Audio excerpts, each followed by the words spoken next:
I'm Isabel, and this is Unrequired Reading, and today I'm going to be reading Throne of Glass by Sarah Maas. This is one of the biggest fantasy series in the world right now, and it's by one of the biggest fantasy authors to ever exist, Sarah Maas. She's written the Court of Thorns and Roses series, which is easily like one of the most famous series ever. I would be curious to read it, but I swore myself I never would, because the things I've heard about it make me not want to. So instead I'm going to be reading Throne of Glass, which is another controversial series by her. This one intrigues me because it's kind of like the blueprint YA fantasy book. It takes a lot of inspiration from The Hunger Games. The Hunger Games is like one of the best book series to ever exist, right? Even if you don't read, you know The Hunger Games. So today I'm going to be reading the reviews of the book, and then we're going to get into reading it and decide what I think.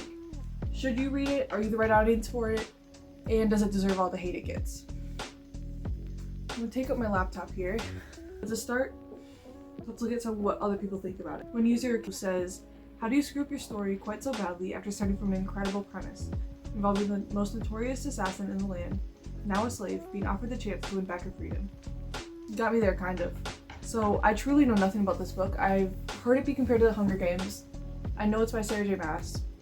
I don't know anything else. I don't know who the main character is. I don't know if there's romance. I don't know anything about it. I'm kind of curious. I want to see. I don't know. Once again, it seems like I'm in the minority for this book because I didn't like it.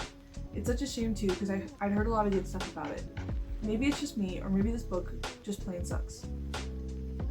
Let's start off with our protagonist, Selena, okay. I can't stand when the names of characters are just like not names. They're just like so outlandish. So this girl's name is Selena. Selena? I'm gonna say Selena. I've decided that's what I'm gonna call her. She's supposed to be the greatest assassin in the world.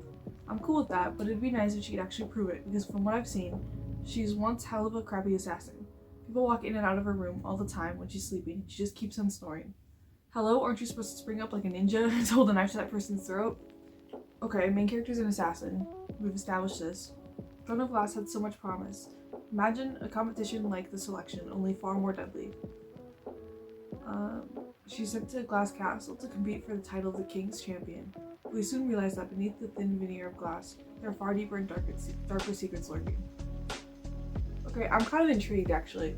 You have an assassin, you have a kingdom, you have a fight to the death, Hunger Games type competition, so that kind of intrigues me. I'm curious about the book. But man, these 1-star reviews just keep coming. There's just so many people saying that they hate it.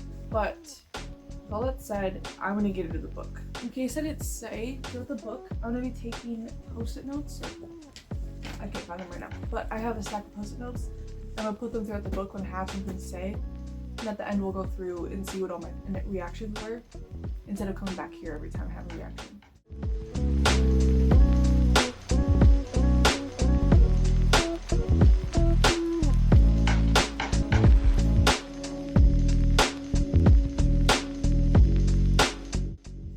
I just finished reading the book and I have a lot of thoughts to share about it. So for starters, I actually enjoyed the book. I kind of went into it without any expectations. I had no clue what was going to be in it, what it was about, if I'd enjoy it, but I think I did. I think it was fun. It was fast-paced. It was kind of a very generic fantasy romance book. From page 5, I wrote that I knew there would be a love triangle.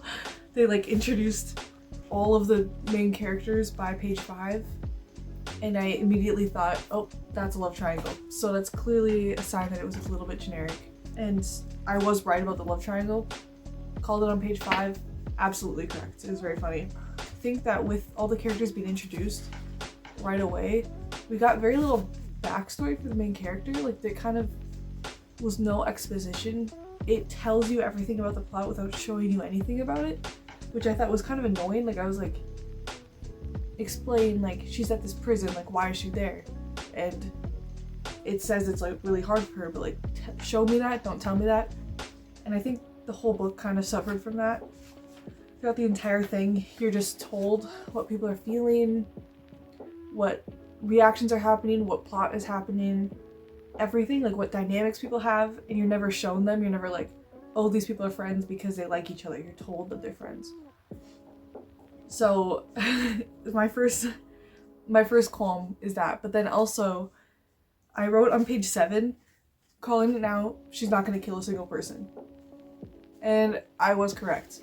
This woman is supposed to be like the best assassin in the world.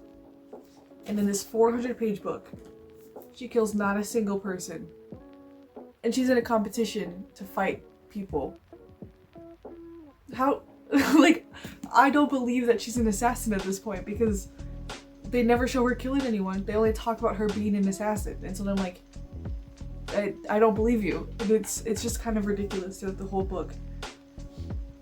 And there's a couple of typos or like mistakes within the editing. Like at one point she's like bargaining with the king about like, oh, you're only gonna imprison me for 5 years. But like they change a number a bunch without saying it. So it's kind of like confusing. Like, do they mean to change it or is it just an accident? On page 97, my note is that this feels like high school. And I was accurate with that one. And I think it's kind of silly because the whole book is like very serious. Like they're in this castle, it's a kingdom, they're fighting to the death. They're like, there's politics, all these things. And they're like bickering like high school students. Like they're like, oh, he's my man. No, it's mine. Like they're fighting over boys. Like it's ridiculous. It's actually so silly. So the whole time I couldn't like distract myself from that. I think there's a lack of depth from all of the characters. Like the main character has all this trauma. She's like in this prison camp and like this dark past and her parents are dead and everything. And they never like unpack it. She's just like fine. Like it could not bother her less. I don't understand. Like she's like, whatever, like get over it. And I think it makes for a bad character to have her not care about any of her problems. She just doesn't care, it's fine. And I think that was really silly. So at one point I wrote that it feels like she's perfect at everything she does. And this goes back to the character depth. She never does something wrong, and if she does, it only like, it's intentional or it furthers the plot. Like the whole time she's pretending to be worse than she is at killing people, which by the way she never does, so it's like, I don't believe you either. But she pretends to be worse at it than she is the entire book. Like she's like downplaying her skills, but she's actually perfect at everything. And it kind of bothers me because it's like, she's supposed to be this like super strong, independent like female character, but she's just too good at everything. There's no depth or improvement. Sorry, my cat. She's going crazy. It's okay.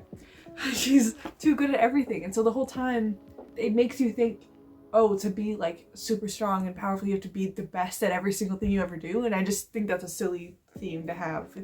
The whole book, they're in this championship, right? There's 24 like tributes in this thing that are elected or they're picked by elites in the kingdom. The elites like each pick a person who's going to be their tribute, who they're the sponsor of. I know, that's the Hunger Games, yes. And the prince of course picks her, and so she's like flirting with the prince the whole book. But in this championship, they're all ruthless criminals, and yet they're not allowed to kill each other. Like they're fighting to the death, but they aren't. They're just fighting to the almost death, and then they get sent home. And I think that like kills all the stakes.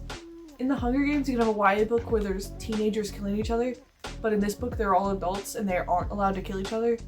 I'm like, what's the point? Like, do I care if they go home? Do I care if she makes it? Like, the stakes are so low to me, and I think that was a dumb choice, and I don't really understand why it happened like that. Yeah, by page 176, I was convinced she was gonna end up with the prince. And was I wrong? No, but was I right? Also no. So she kind of ends up with no one. She's like still just riding out this love triangle. And I'm like, this makes me really not. This series by the way is like 8 books, and I am so not invested in reading the rest of it because I know it's just like teenagers fighting, and I'm like, I don't need that. I don't really care. I don't care. I said it. I don't care. On page 316, something really interesting happens. She uses her assassin skills. Like all of these, like she was trained by this master when she was a kid, and she's supposed to be the strongest woman ever. And page 316, this far into the book, does she finally use those skills for something. After this is just basically like there's a fight at the end. There's this final fight, And of course there's like a Deus Ex Machina. The queen from like 300 years ago, who's like a goddess now, comes and like saves her.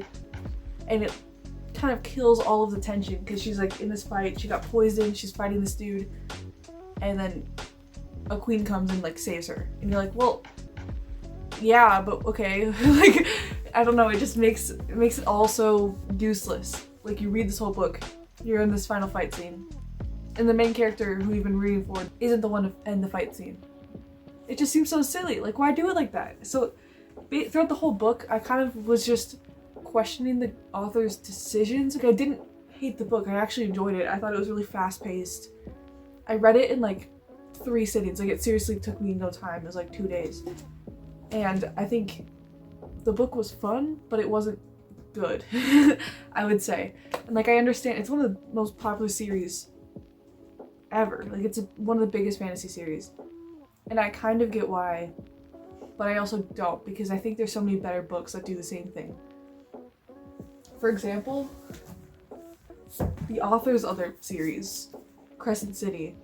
I've only read the first one, but give me a break, it's that long, okay? Give me a break. I think this series actually does fantasy so much better.